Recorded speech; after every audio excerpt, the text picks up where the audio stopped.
Every financial system makes the same promise: stability, predictability, control. But history shows something darker. When truth threatens stability, systems don't correct themselves. They protect the illusion, and that choice always comes at a cost. Welcome to Wheelixon, where history isn't just remembered, it's used to understand how money, power, and systems quietly break. Every financial system claims to be built on truth: truthful prices, truthful data, truthful reporting, truthful risk assessment. But applied financial history reveals a pattern so consistent, it's impossible to ignore. When forced to choose between truth and stability, financial systems always choose stability, not because leaders are evil, not because economists are blind, but because modern systems are built on confidence, and confidence is fragile. Truth threatens confidence. Stability preserves it, and once you understand that trade-off, every crisis in history suddenly makes sense. The earliest monetary systems were brutally honest. A gold coin weighed what it weighed. A silver coin contained what it contained. If a state spent too much, it ran out of metal. Truth enforced discipline, but honesty has a downside: it limits power. As states grew larger, wars more expensive, and promises more ambitious, truth became inconvenient. That's when the first great compromise was born: debasement. Rulers reduced the precious metal content of coins while keeping the same face value. On paper, nothing changed. In reality, purchasing power declined. The system remained stable. Trust remained intact. For a while, history records this pattern repeatedly. Rome, Byzantium, medieval Europe, not sudden collapse, slow erosion. The population didn't revolt because truth disappeared overnight. They adjusted as reality was diluted gradually. This was the first lesson every financial system learned. You don't remove truth suddenly, you stretch it slowly. Fast forward to the modern era, and the mechanism is the same, only more sophisticated. Today, systems no longer debase coins. They manage narratives. Inflation is transitory. Debt is sustainable. Bank stress is contained. Liquidity injections are temporary tools. These phrases are not lies in the legal sense. They are stabilizers. They are designed to prevent panic, not to reveal reality. Applied financial history shows that once a system prioritizes stability, transparency becomes conditional. Truth is released in pieces, carefully timed, carefully framed. Consider inflation. Inflation is not merely rising prices. It is the signal that money has lost precision. Historically, inflation is what happens when systems attempt to honor promises they cannot fully fund. But modern systems don't present inflation that way. They redefine it. They exclude volatile items. They smooth measurements.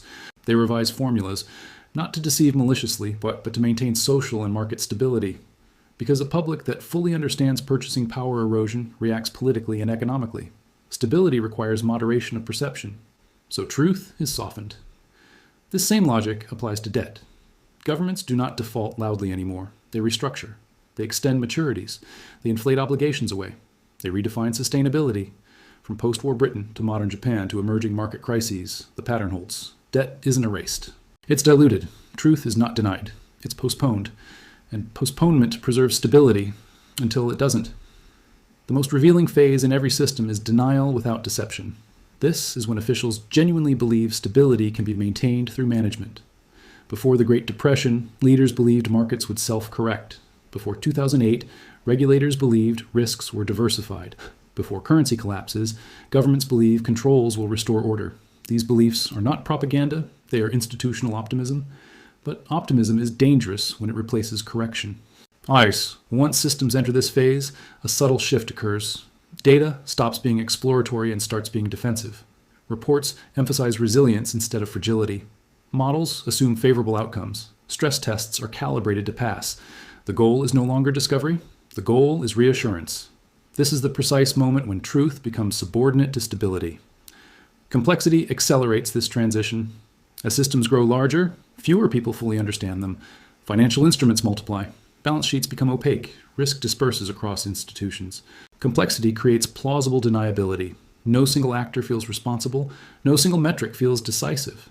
When something finally breaks, it appears sudden, even though the structure had been weakening for years. History teaches that complex systems fail quietly first. One of the clearest indicators of truth being sacrificed is rule changes during stress. Rules exist to create predictability, but when predictability threatens stability, rules are reinterpreted. Trading halts, emergency lending facilities, accounting standards adjusted, liquidity definitions expanded. These actions are framed as necessary, and often they are, but they also signal that the system has crossed a threshold. It is no longer operating under normal truth constraints. It is operating under survival logic. Another recurring feature is moral hazard becoming normalized. When institutions believe they will be supported in failure, behavior changes. Risk is tolerated, leverage increases, discipline weakens. History shows this before nearly every major crisis. Banks take on more risk, governments delay reform, markets assume intervention. Stability is preserved, artificially. Truth waits. At this stage, the system appears most stable on the surface. Markets function, payments clear, confidence remains. This is the paradox. The closer a system gets to breaking, the calmer it often appears, because the tools used to suppress volatility also suppress signals. Truth is still there, but it is muffled. Eventually, however, truth cannot be delayed indefinitely. Reality asserts itself through secondary channels. Black markets emerge, parallel pricing appears. Capital quietly exits. Skilled labor migrates. These are not headline events, they are pressure leaks. History shows that when truth is suppressed officially, it resurfaces unofficially, and once unofficial truth spreads, confidence erodes rapidly. At this point, systems face an impossible choice: reveal reality and risk instability, or maintain stability and accept distortion. Most choose the latter, because instability threatens power structures, social order, and political legitimacy. Truth threatens comfort, stability preserves authority. This is why collapses often feel managed. They don't explode immediately, they degrade. Living standards fall gradually. Opportunities narrow quietly. Access replaces ownership. Debt replaces savings. People adapt until adaptation becomes exhaustion. And then confidence breaks. Applied financial history teaches that collapse is rarely a moment. It is a process defined by repeated decisions to delay truth in favor of stability. Each decision makes sense in isolation. Together, they create fragility.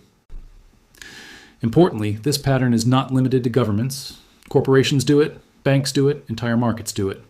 Whenever incentives reward short-term stability over long-term accuracy, truth becomes negotiable. This doesn't mean systems are evil or doomed. It means they are human, built by people, maintained by incentives, constrained by fear of disorder. History doesn't judge these systems harshly. It simply records what happens next. Eventually, the cost of suppressing truth exceeds the benefit of stability. At that point, correction happens rapidly, not because leaders choose it, but because reality enforces it.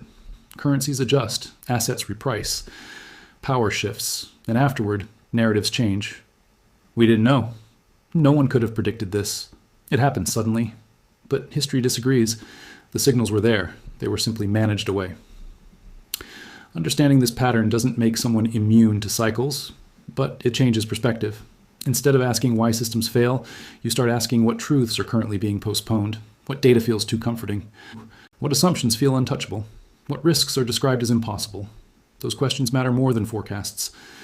Applied financial history isn't about pessimism, it's about realism.